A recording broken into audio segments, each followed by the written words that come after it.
Hello tout le monde, aujourd'hui c'est Juneteenth. Donc Juneteenth, ça vient de la combinaison des mots June, donc pour le mois de juin, et 19th pour 19. C'est une fête nationale américaine où on célèbre l'abolition effective de l'esclavage. Pour fêter ça avec mon mari, on a décidé d'aller au SF MoMA, qui est un musée dans le quartier financier de San Francisco, donc dans le centre. Juneteenth, c'est aussi considéré comme la seconde fête nationale aux États-Unis ou encore Black Independence Day. Juneteenth, c'est considéré comme Black Independence Day parce que c'est le jour où, de l'abolition effective de l'esclavage, en 1865, les troupes de l'Union arrivent au Texas pour annoncer cette nouvelle pour qu'elle s'étende sur l'ensemble du territoire. On a commencé la visite par une exposition de Kara Walker, qui est une artiste africaine-américaine, et l'œuvre s'appelle « La fortune et le jardin de l'immortalité ». Et c'est une réflexion autour des traumas, de la technologie et des possibilités de transformation des énergies négatives envers quelque chose de constructif.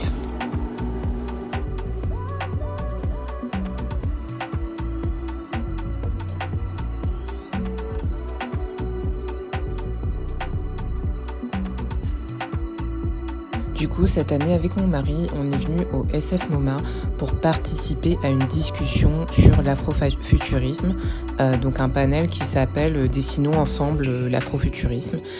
Donc c'est avec une chorégraphe, une neuropsychologue afrofuturiste, professeure de neurologie à l'Université de Californie et un réalisateur qui travaille sous le mode coopératif. On a aussi eu des interventions de la chorégraphe Sarah Crowell, qui était d'ailleurs une résidente de la ville albertine quand j'ai commencé à travailler dans la région de San Francisco. Bref, donc la conférence sur l'afrofuturisme. La conférence sur l'afrofuturisme, c'était un grand moment san-franciscain, mais purement San Francisco, quoi. Alors, on a commencé par exprimer de la gratitude envers le peuple autochtone des terres de la baie de San Francisco. Ensuite, on nous a invités à discuter avec nos ancêtres et à retranscrire cette discussion par un pas de danse. Et ensuite, on nous a demandé de faire la même chose avec notre descendance dans 5 générations.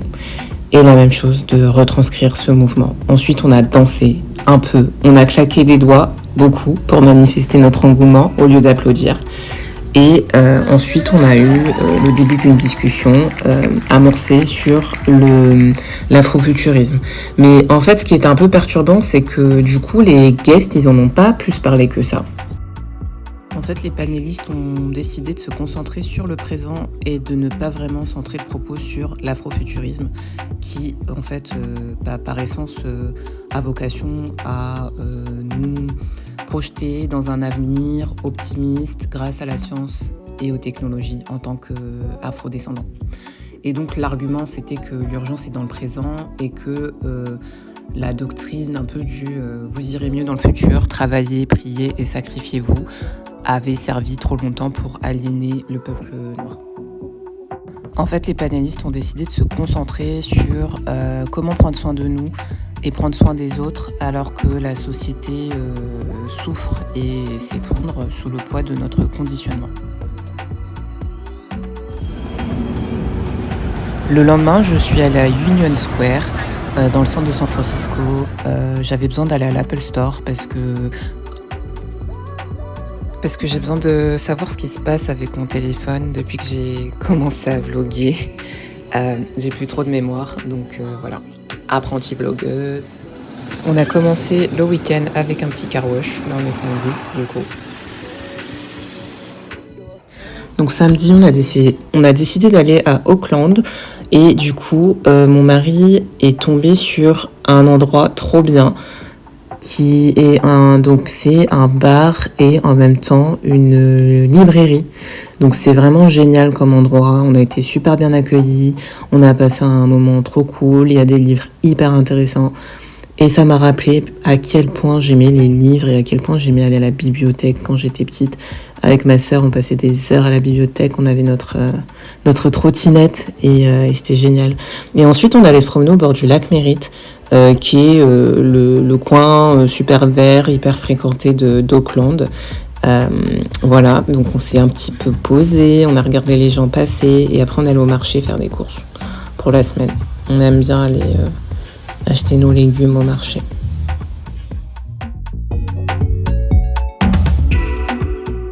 J'aime trop aller au marché, ça me rappelle ma ville d'origine, Mantes-la-Jolie. On a un marché énorme, c'est un des plus gros marchés d'Europe. Et du coup, c'est un peu un incontournable du coin. Donc ça me fait plaisir, ça me fait une petite Madeleine de Proust, on va dire.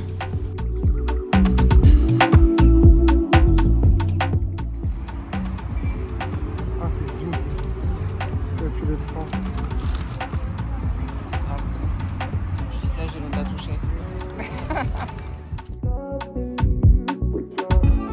Bon, on se mange un petit truc avant de reprendre la route pour rentrer dans le comté de Marine.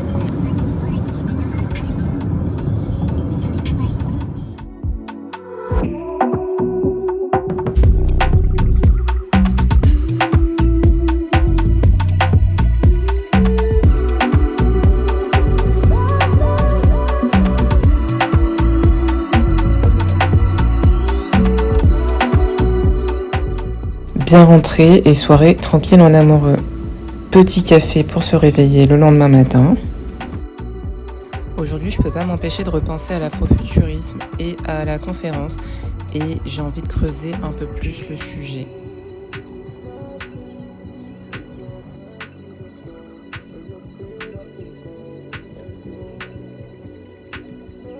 Et je me suis replongée dans mes souvenirs pour me demander est-ce que j'avais été confrontée à cette notion, familiarisée avec, qu'est-ce que ça m'évoquait.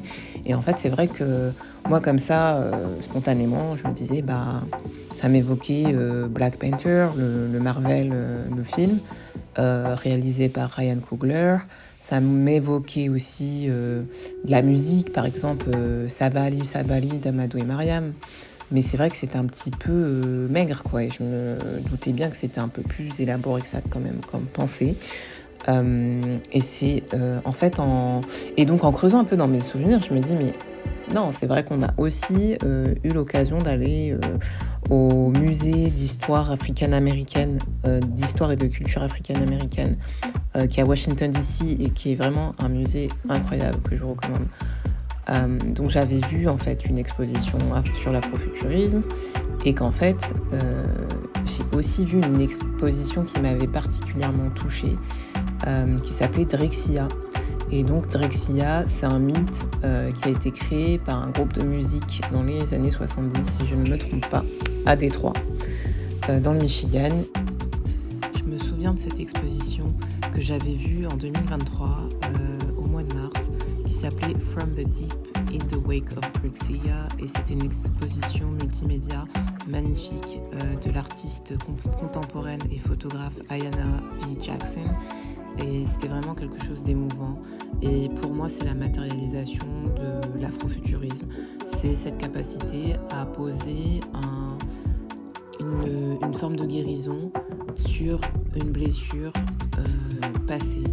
Et je suis vraiment touchée par cette forme d'art qui met du respect et de l'honneur sur le sacrifice qu'ont fait nos ancêtres qui ont préféré conserver leur liberté et rejoindre Mother Water, actually, en fait, rejoindre la mer eau, si je traduis littéralement.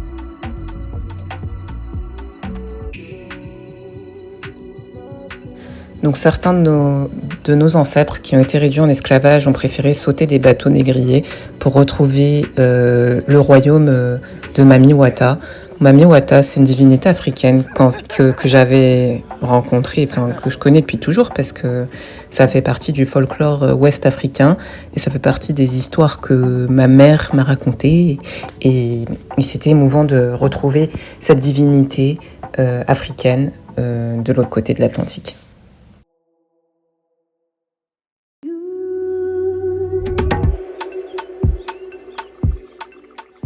C'était effectivement émouvant pour moi de réaliser que Mother Water et Mami Wata étaient en fait qu'une seule et même personne et qu'elles symbolisaient la puissance de l'eau. L'eau, elle est utilisée pour représenter l'abondance, mais aussi la purification et la guérison. Et c'est vrai que dans de nombreuses religions, l'eau sert à se purifier, notamment par exemple avec les ablutions, et à se connecter au divin. Et je suis vraiment reconnaissante d'habiter près de l'eau. Je vous remercie d'avoir suivi ce vlog sur l'afrofuturisme et n'hésitez pas à vous inscrire pour plus de contenu. Bye!